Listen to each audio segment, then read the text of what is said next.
Well, as you will expect from me, you get the best possible quality of bad news. And the advantage of that is that it's truthful. You can have confidence in that. There are actually a number of subjects which are of solemn importance on this occasion. And I shall outline these subjects, state a few things about them so they're clearly identified, and then I presume somewhere in the process, if there's discussion of some of these subjects by me, we'll find some way of dealing with that. The problem here is that we have two presidents, neither of which is fit to run for office as candidates.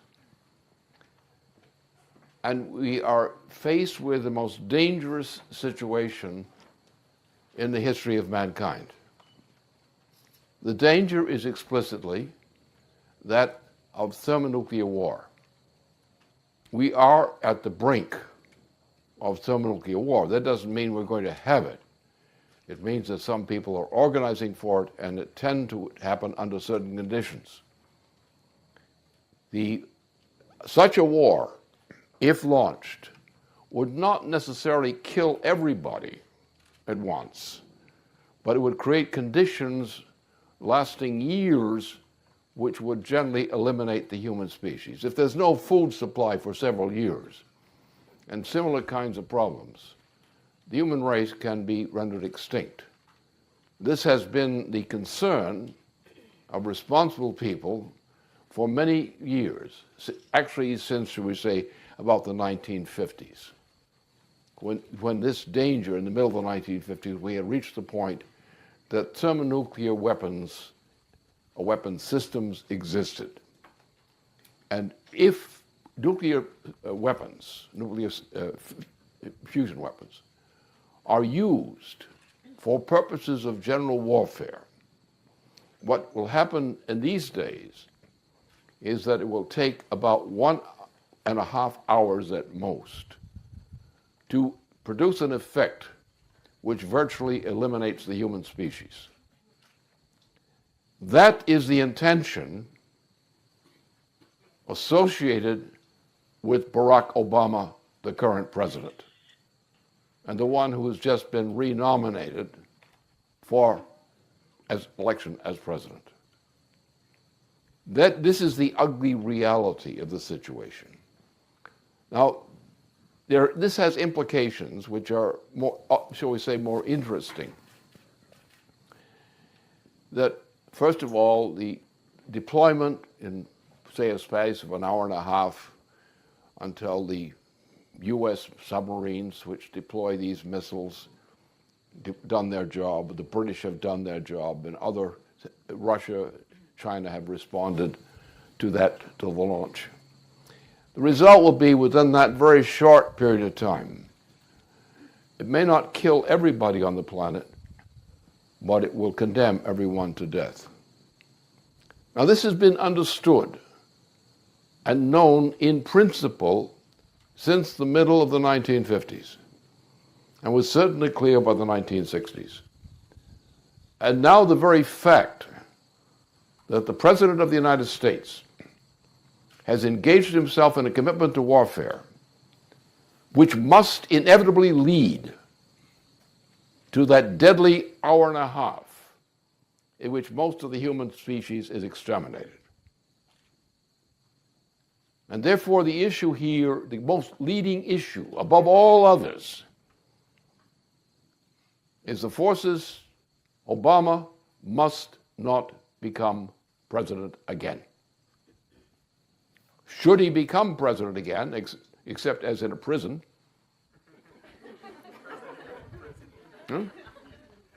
then the existence of mankind is in jeopardy. What's the implication of this? Because this is not just a fact, and it is a fact. It's known to everyone who's incompetent. We have, for example, the Joint Chiefs of Staff of the United States, not in alliance with Russia, but in agreement with Russia, in a certain kind of agreement, together with China and other nations are involved. That if the war starts, it starts. And the ending, within about an hour and a half, is either the extinction of the human population or of a great part of it and the consequent death of all. Now, the implication is, what does this have to do with war? Is there a legitimate war? Well, in general, no. Because the nature of war is such that there is no real solution for wars, especially now. Since the standard of warfare is thermonuclear war, done largely with submarines, and everybody's in a rush to get their weapons deployed within immediately a half hour, and then certainly by an hour and a half, all of these weapons that are presently in the possession of the relevant parties will be used up. And so will the human species. So it means that the time has come when the idea of warfare, as we've understood it traditionally, is no longer allowed. Well, why should it be allowed? Because the ratio of kill involved in the very commitment to warfare is such that it means the extinction of the human species. Now, how can the human species agree to its own extinction? Except by madness. So therefore, we've come to a time where the issues of warfare as warfare must be addressed in a different way. And this means an examination of the motives for warfare. People decide to use force to impose their will upon others or to prevent others from imposing their will by the same means. It means that the question of government, of the human, self-government of the human species, will have to undergo a change. Now, there are some very good changes to be made. We had recently the launching of this wonderful landing on Mars. There have been other landings on Mars which were relatively wonderful at that time. They were genuine achievements, and some of these elements are still floating around and being used. But the most recent one was a qualitatively great uptick in the whole process. And what we should be doing, essentially, is we should be going to that because we have another weapon in this, another deadly weapon in this solar system. It's called asteroids. And it is known to us, though there are many uncertainties involved, that asteroids are very dangerous, particularly if they hit Earth. Many of the asteroid hits which have happened on Earth, or which could happen, or which are about to happen, and somewhere along the line, are very deadly. And whole city areas are easily wiped out on a minimum by these kinds of things, or several of them. But therefore, the question is, we have another physical enemy of humanity, apart from warfare among human beings. And this is this. How do we defend Earth from asteroids? Now, the area is full of asteroids. We don't even know where most of them are. We know the general quantity, order of magnitude of quantity of these asteroids. We also have intimations that the rate of these asteroid passages, as the Earth, or as our solar system goes through its routines in different parts of the galactic system, the indications are now, or the hints or whatever, indicate that they're going to increase. And we know where some of the things are, but we don't know where most of them are. We suspect certain ones might hit Earth, but we're not quite sure whether they will. Some we know about, and we understand that there are ways in which they can be diverted. So the asteroid passes by without striking Earth, like what happened recently last year, where an asteroid got in between, flowing between the moon and Earth, and it didn't actually hurt anybody as far as we knew. But we're living under that kind of threat, which is not the same thing as the military threat, but it's also an idea of what a defense is. How do we defend the Earth from these things? And some of them, as in the past, have hit Earth in the ancient past, and they are totally destructive. Others have been more limited in what they've destroyed. And you know, as we've discussed in among ourselves, you could take out the Los Angeles area or the San Francisco area, good target area for wipeout. Other comparable parts of the planet, territories of the planet, are subject to this kind of thing from time to time, from the relatively smaller asteroids. So therefore, we've come, as Dr. Edward Teller launched this in the aftermath of his opposition to thermonuclear war. And he was a key part of the operation which I was a participant in the defense of Earth against thermonuclear war. And he continued in this to go on with this question of defense of Earth against asteroids and similar kinds of problems. And that is being continued today. What happened is the SDI, which is something which I had the privilege of initiating back in the late 1970s and early 80s. The SDI has now been upgraded. It's called the Defense of Earth. And now that's our commitment, is on military questions.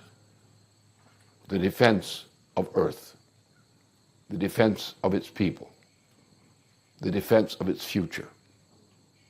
And the problem is one which by its nature lends itself, at least to the suggestion, that we could take the means which we otherwise would have used in the past for warfare, and means which we never really tried to use for warfare, it wasn't available.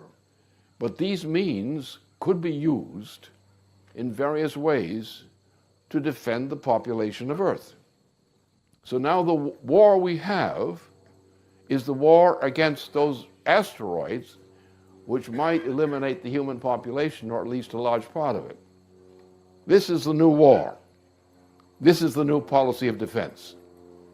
And the policy of defense is negative in the sense of trying to defend the Earth against an attacking problem, and on the sense also positive of using our exploration of space in our defense of Earth from space, and use that to increase the benefits and power of the human species. I'm not pushing now for large-scale colonization on Mars. I don't feel up to it myself, but I'm not being selfish. I suggest, however, I do not prohibit mankind from developing Mars as a place of occupation. I simply insist that there are other means which are more appropriate right now for the defense of Earth against asteroids and things of that sort. That we had a recent achievement in the launching of this Curiosity, which is the greatest achievement so far of this type.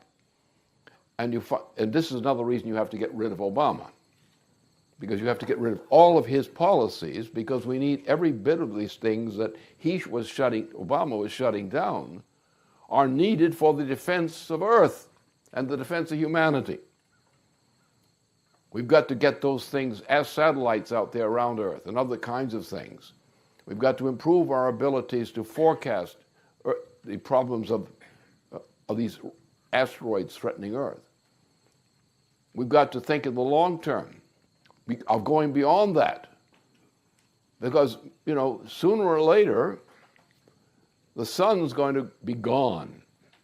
And long before the sun is gone, it's going to be a very unpleasant neighbor or neighborhood. So mankind is going to have to continue our existence in other places. We're going to have to move on as a human species by increasing the power at our disposal, because we know the creative powers of the human being, which insofar as we know are unique to the human species. No other living species known to us has ever demonstrated the capability of creativity. The only willful creativity that has ever occurred by any species is by mankind.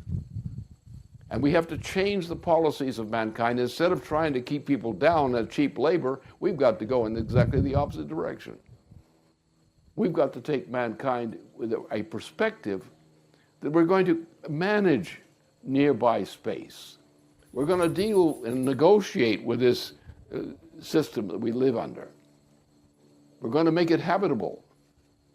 And because mankind, unlike any other species, has genuine creativity, the ability to make discoveries and apply these discoveries that no other living species known to us can do.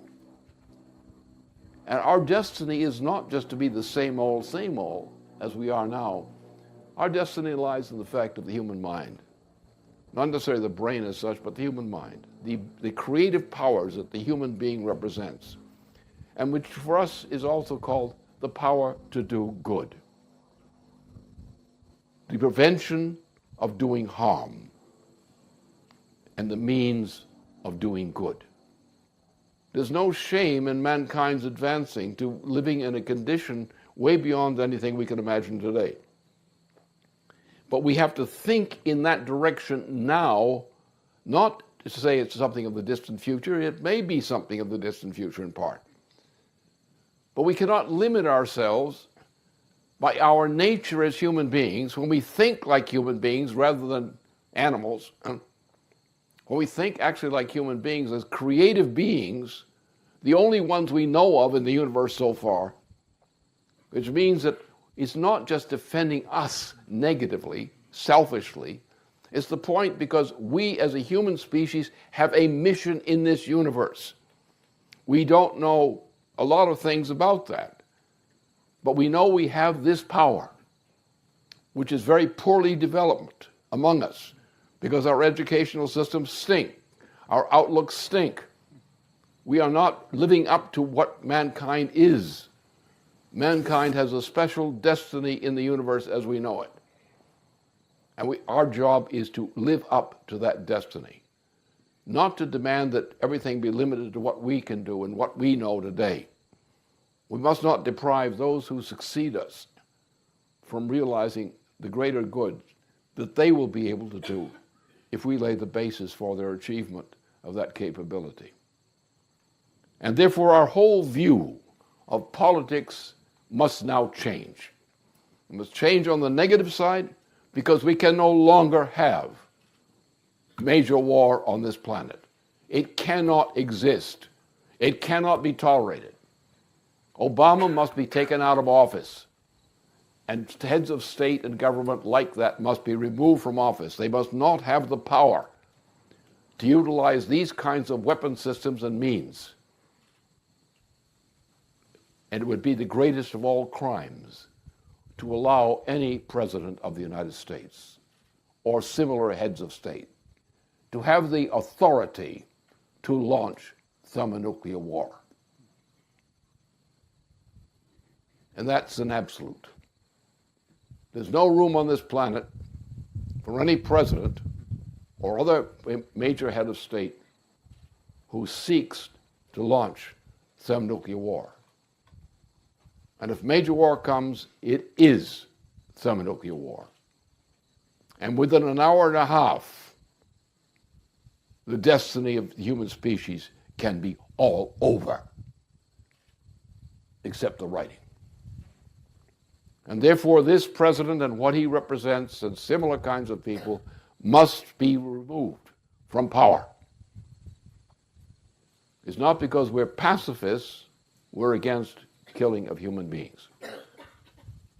And because we're for the realization of what a human being is, the only known creative species in existence as far as we know.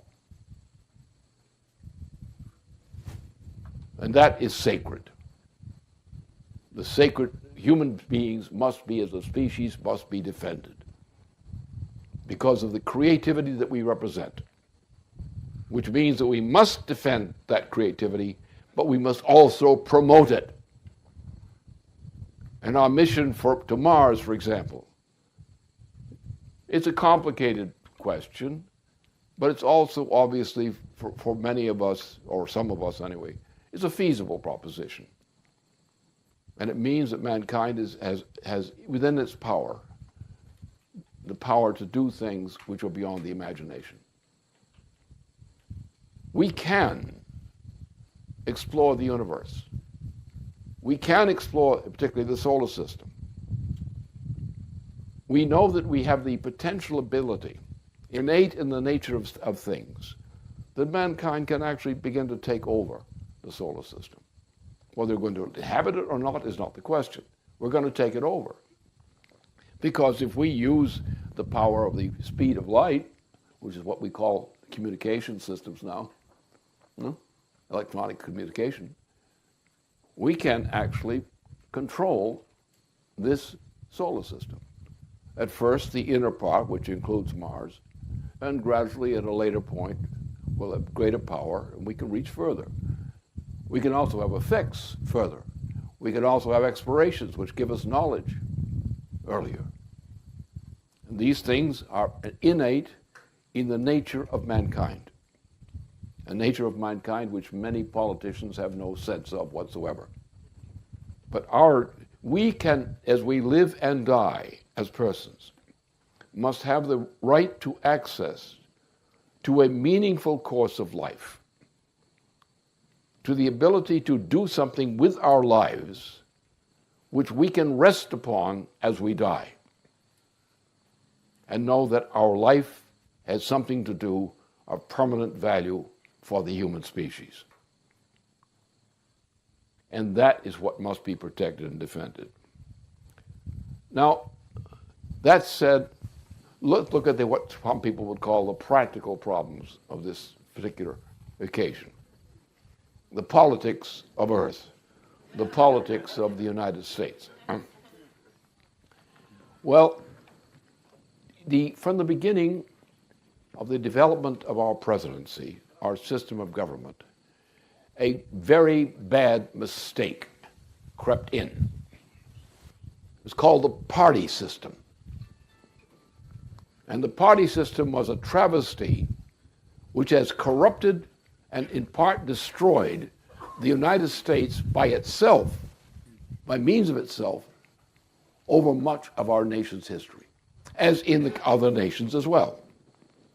But the idea of the party system is a form of degeneration which must be eliminated if we're going to be able to cope with the real challenges which mankind should be occupied with now. We do not need a party system. What happens with a party system?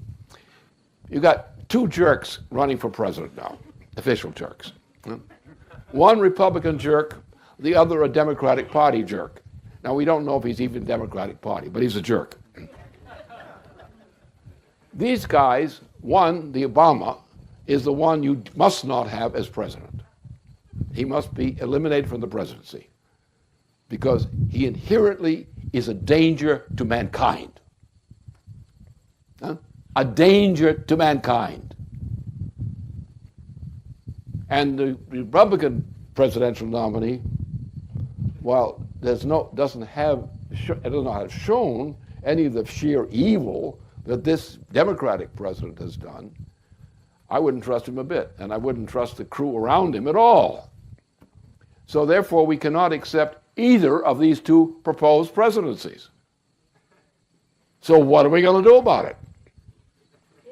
One presidency is almost as bad as the other, and we know the Democratic nominee is the absolute worst. But we don't know about how some of the underlings in the Republican Party are. We've got some very highly strong suspicions about some of them. And we don't want a Republican president bringing that crew along with him into power. So what are we going to do about it? The nominations have been placed. The campaign propaganda is in full sweep, more or less. What are you going to do about it? Are you going to say, well, we have to give up, we are human beings, we have to give up everything to sacrifice ourselves for the sake of the existence of one of these two presidents? I don't think that's a very good idea. I think the occasion demands that we can pay some attention to doing something about that. And I would suggest that some of us assembled here might be able to do something in that direction, which would inspire some other people in other places to take a similar course of action. That's my inclination anyway. And some people do know I have these inclinations. I think we ought to have human presidents, frankly.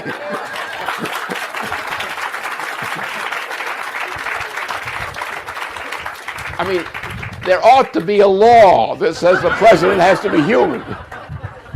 And a birth certificate, sometimes it's not the birth that's questioned, but sometimes it's more complicated. We don't know that he's a citizen. We don't know if he's from Mars.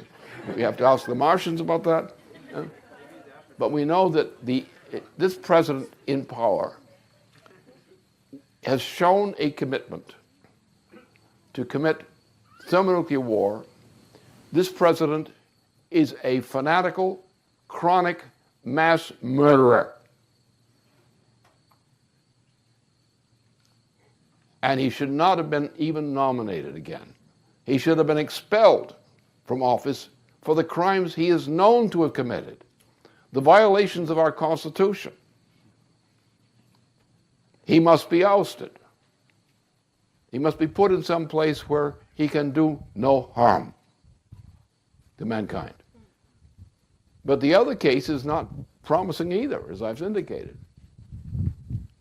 Well, how can we attack this problem within the law of our system as it stands today? I would suggest there is a remedy. The problem is the party system. Now, George Washington, President George Washington, and others at the founding of our republic as an independent republic tried to prevent the formation of a party system. And I think the time has come to eliminate the party system.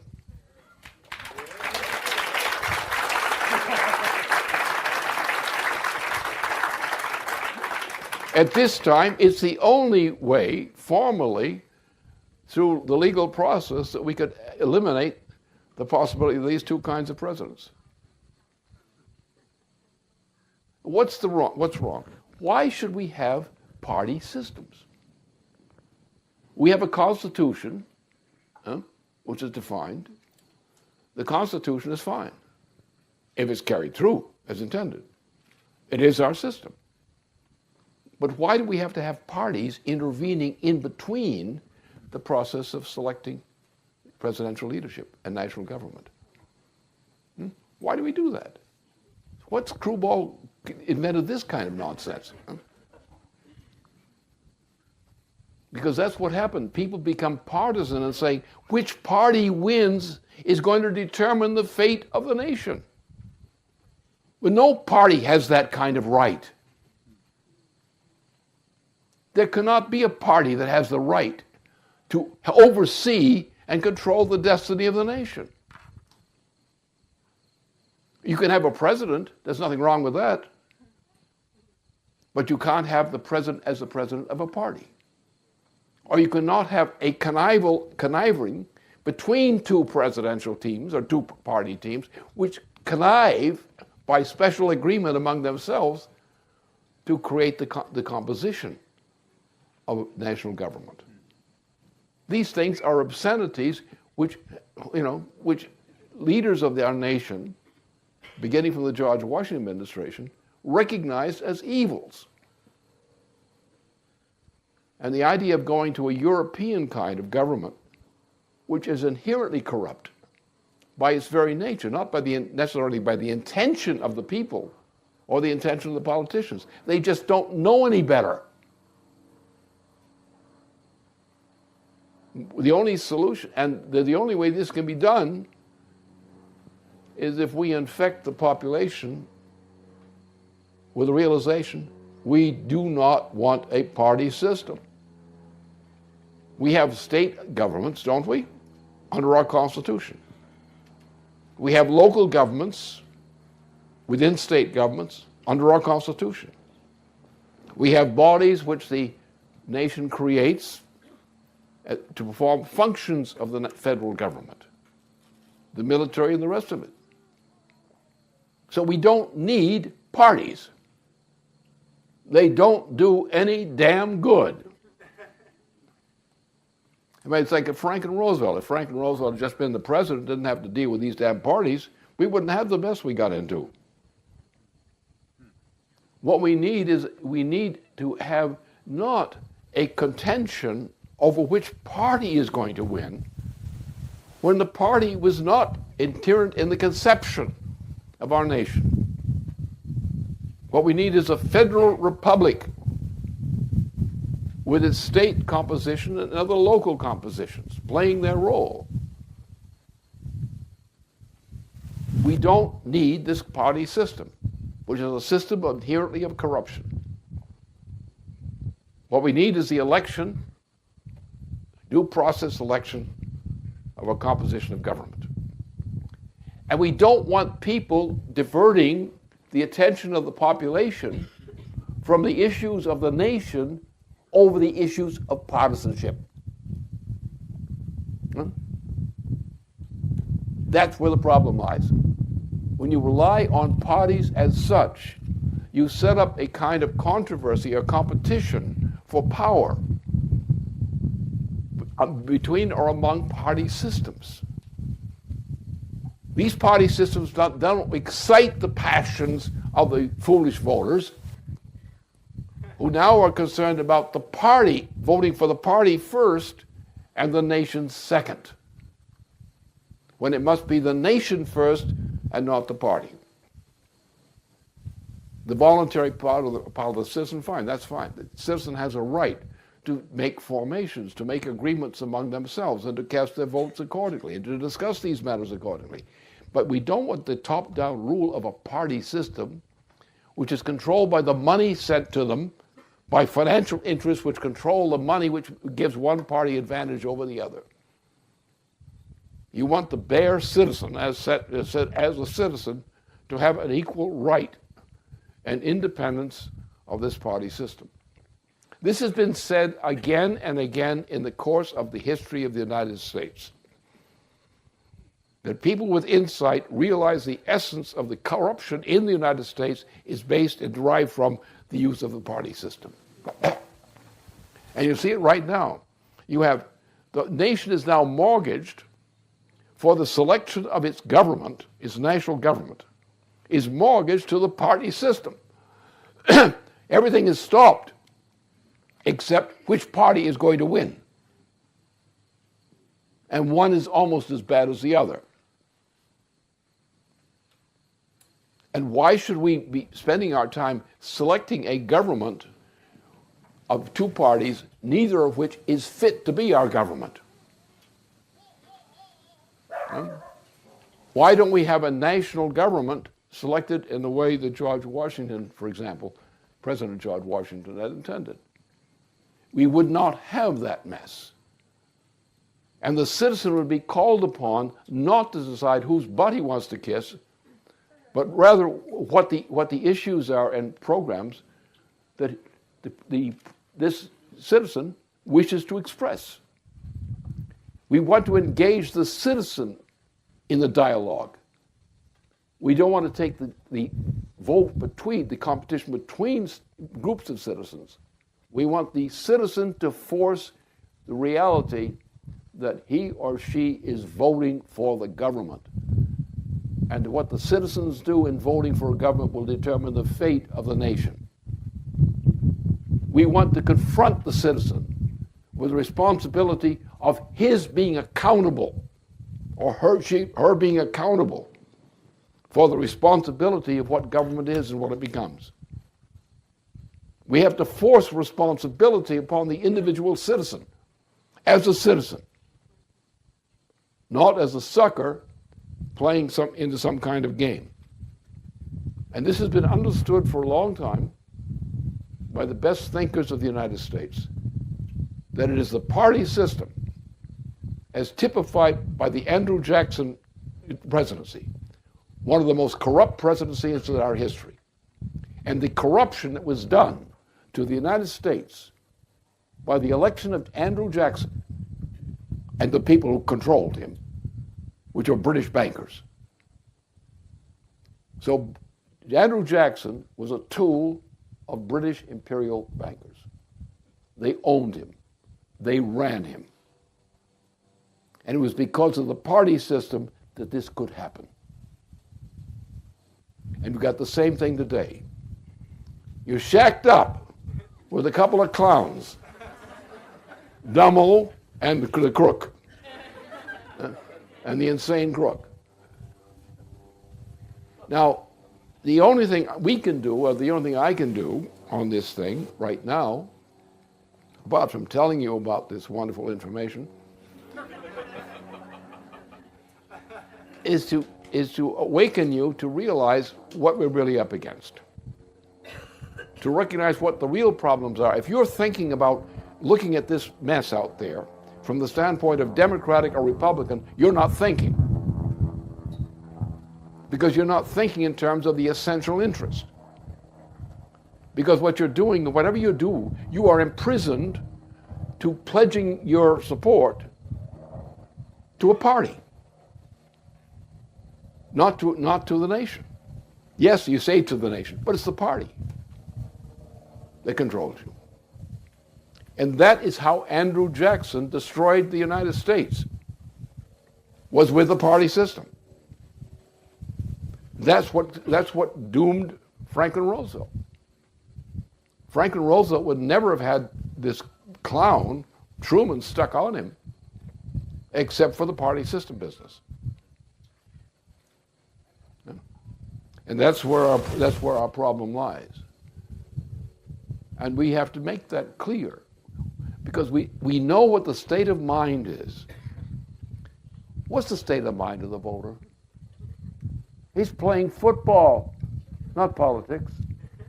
He's playing a version of football, baseball, whatever, gambling, racketeering, whatever. And his mind, his passion is associated with winning this for this party, this team, this, that, so forth. Not for the nation. The objective of our system of government must be to force the citizen, as a citizen, to think through what the national interest is. And we don't do it. We say, which party are you going to support? Well, what's the party going to do? Well, I think it's a good party. In other words, they don't know what the hell they're doing. And their passion is involved in being sure they won't do it. And that's where we stand. And that's the thing we've got to think about. And you've got to destroy the self-confidence of those damn fools who think that the party vote, the vote for the party, should determine the decision of the nation. That is a false and fraudulent conception. And it's about time we called a halt to it. And right now would be a very good time. Right.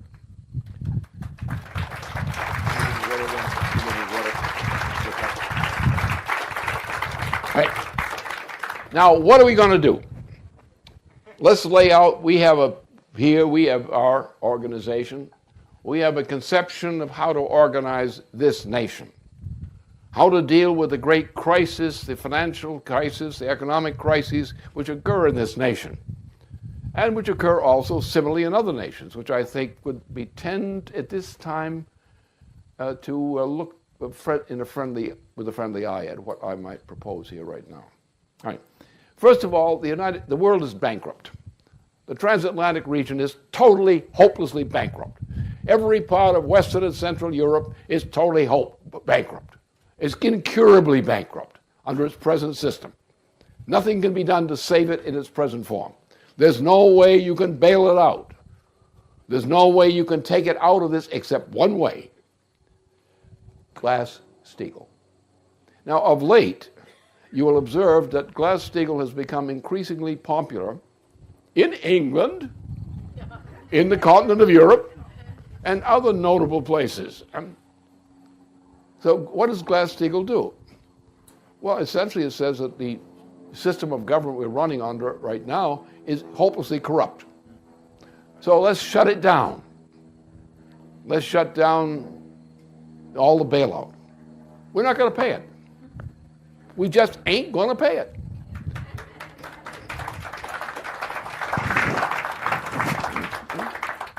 So what are we going to do? Well, we're going to have a grand old time. We're going to go to a straight credit system, which is Glass-Steagall, immediately. Now that means that all those other guys, the gamblers, the Wall Street types and so forth, are going to find themselves sitting, well, they have all these claims, all these values. They own all this property in terms of title. But we say the point here is with Glass-Steagall that you can run your kind of banking system if you want to, under penalties of law, of course. But you don't have any right to come to the federal government to demand that the federal government bail them out if they happen to go bankrupt. Now, I can tell you, as you probably have suspected, that practically every part of the whole system of the United States today is already hopelessly, incurably bankrupt. And there's only one way we can escape from this bankruptcy. You want to have some money to live on? There's one thing you've got to do. Glass-Steagall. And that will open the gate. It won't solve the problem, but it will open the gates to permit the problem to be solved. If you take and say all these things that don't conform to Glass-Steagall, all these things must be canceled. That means these banks can still have their banking system as long as they don't go bankrupt. We're not going to shut them down arbitrarily. We just got to we're letting them out on their own and saying this is not our business. The federal government is not responsible for this. All right, now that will reduce the debt of the United States tremendously. It would have a similar effect in nations of Europe. The French banks would not be pleased with me. They would probably say some very nasty things about me, but things like that. But the point is the world now knows, and increasingly in Europe, and starting in England and other countries in Europe itself, there's an understanding that Glass-Steagall is a necessary alternative. And these guys are having a terrible time in fighting off the Glass-Steagall popularity. But that will do it. The problem is, because we waited so long since we canceled Glass-Steagall, we waited too long. And they ran up a hyperinflationary debt, which is really beyond even dreaming. So therefore, the result is that if we go Glass-Steagall, we're going to have relatively little money under our federal system because we wasted it by throwing it into the garbage pail, and we can't get it back. So therefore, we're going to have to go to another measure. Now, I said national banking. Now, why national banking? Because unless you create a banking system under the U.S. government, under protection and regulation of the U.S. government, you cannot do anything much with the economy. We have very little industry left in the United States. It's been systematically destroyed, especially since the last 3 terms of presidency. We have been running a garbage pail. And therefore, we have no means, by ordinary means, to save the economy. We don't have jobs.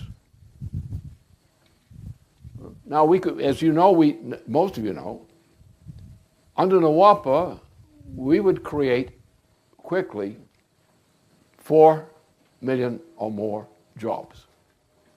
Really, real jobs, really productive jobs. we would create at least immediately a couple million more highly skilled categories of jobs. We would start the process of a general recovery of the United States. But whoa, wait a minute, got one more problem.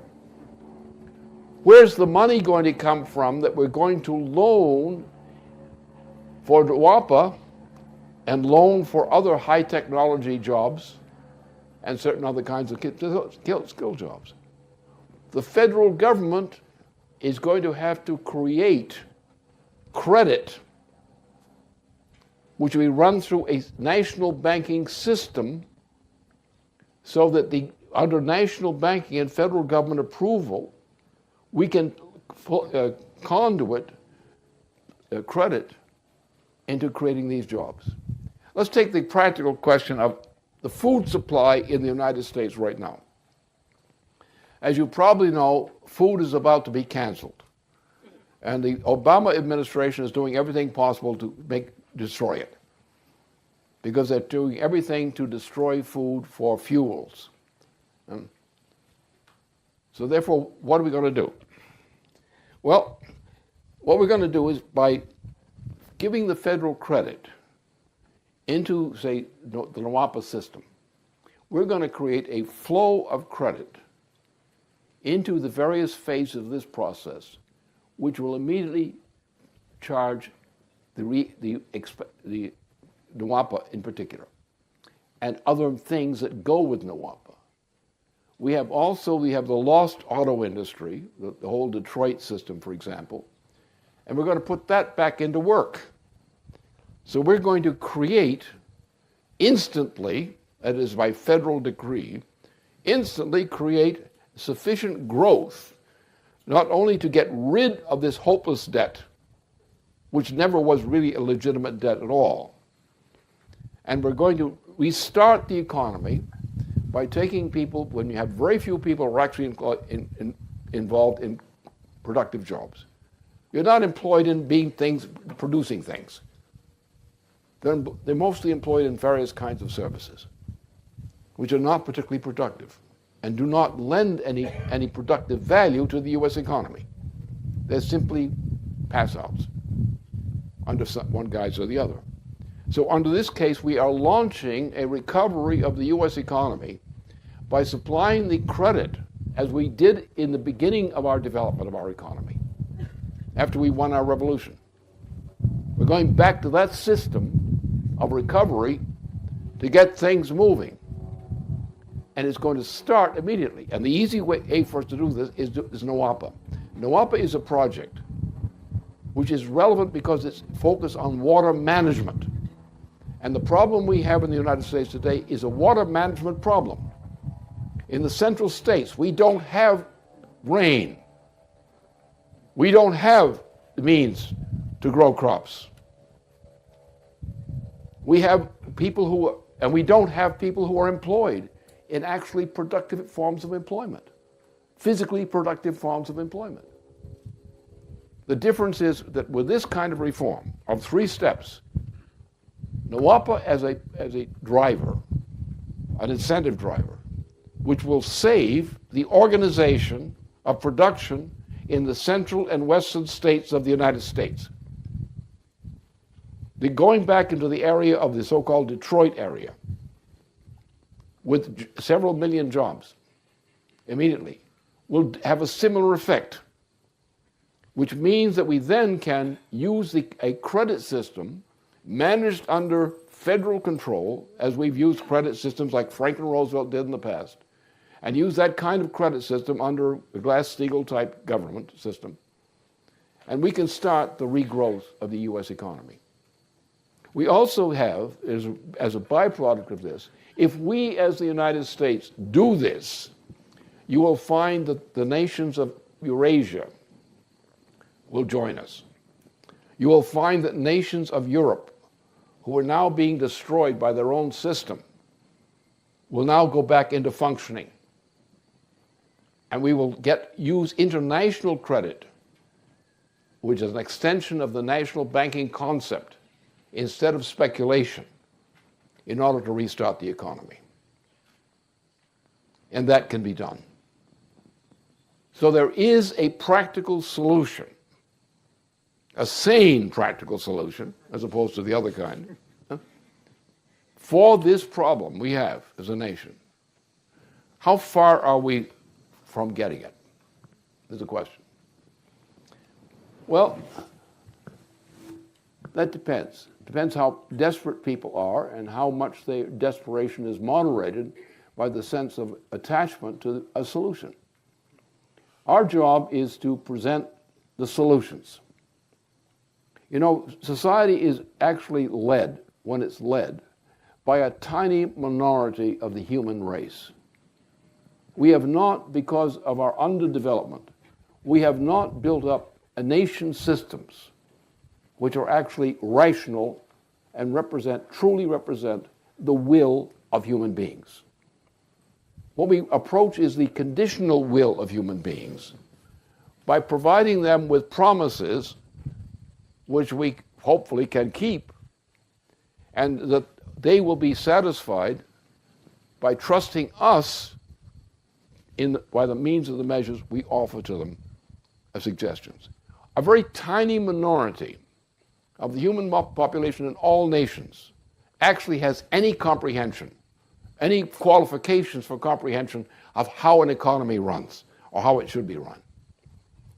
We have to bring them to us, to our ideas, our conceptions, based on the fact that they need precisely the solutions that we present. It may not be exactly what they would dream for, but it's what we could deliver. And if people understand that that's what the game is, they'll accept it, at least in large part. It's what they can believe that we can deliver. And it's our saying that we can deliver this, but we can't do that yet. And if you promise everything, they're not going to trust you, and for good reason.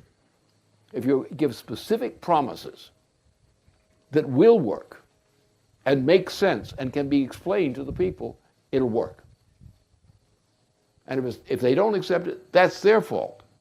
But our responsibility, which is limited, we don't run the world. We don't have powers to supervise the world as a whole. We can only argue. We can only argue as an intelligentsia that we have done some thinking that the other people have not yet caught on to or didn't know about.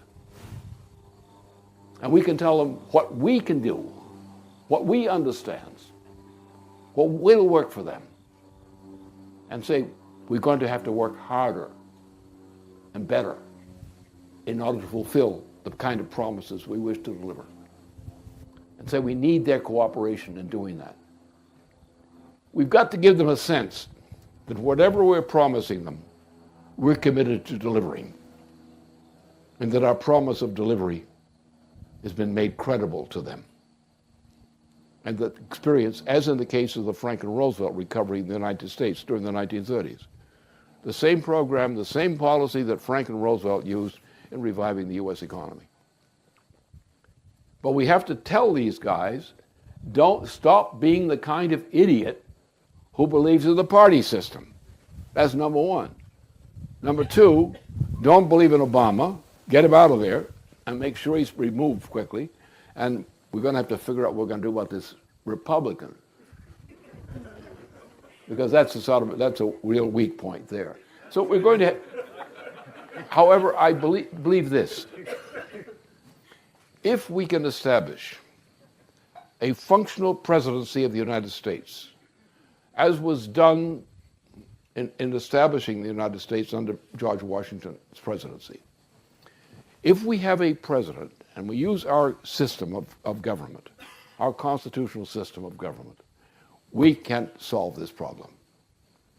Not the way people would like it by wish factory or something, but by the fact we can point the direction. And it's up to the people to follow the direction and choose to follow the direction. But we must do what is not done right now.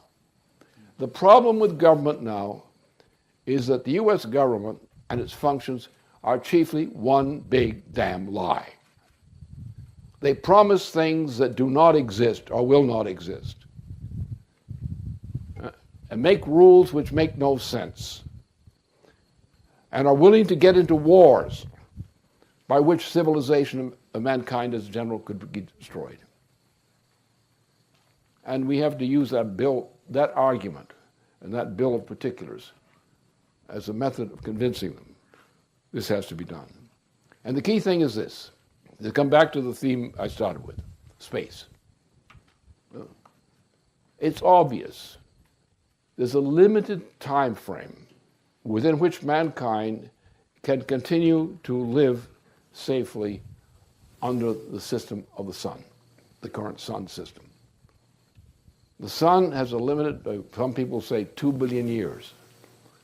Some would say, well, long before 2 billion years, the sun is going to act up and life is going to be most unpleasant on this planet.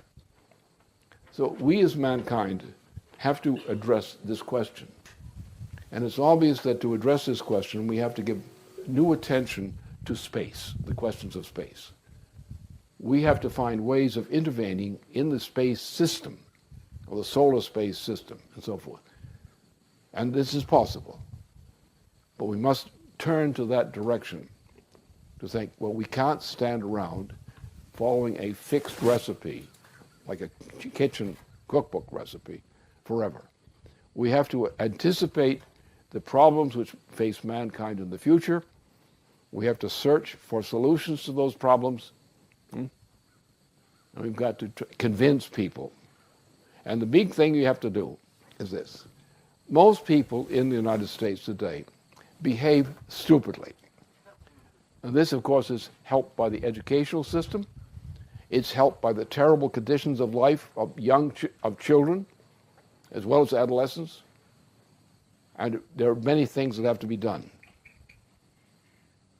And our job is, as a minority in society, and with other minorities in society, which wish to find and initiate true solutions for these problems, we have to get out there and convince people and educate them. And in particular, get them immediately to understand that these two presidencies that they've stuck out there for voting ain't shucks. And we've got to do something about that. And the best way is to go out and say that these guys aren't fit to run anything, and give some indications of what we're thinking. It can work. It can work because the situation of all humanity on this planet right now is almost a hopeless one. The war danger, the thermonuclear war, which is hanging over us right now, is threat number one. The shortage of food in the United States for people, citizens of the United States, is another. The conditions of health care are another. All of these conditions are intolerable. And nobody's doing a damn thing about it from the standpoint of government on down. I don't hear of any big riots coming out of the Congress against the lack of such needed reforms. They're going by the party system. And I think we have to just treat the party system as the kind of fraud that it has always been. We should have a system of representative government in which the citizens can use those other citizens who are the most qualified and the most committed to provide leadership, to provide the ideas and the leadership which is needed for the rest. If you can't be something, inspire it in somebody else. Thank you. Yeah. Okay. Okay, the old geezer will come down.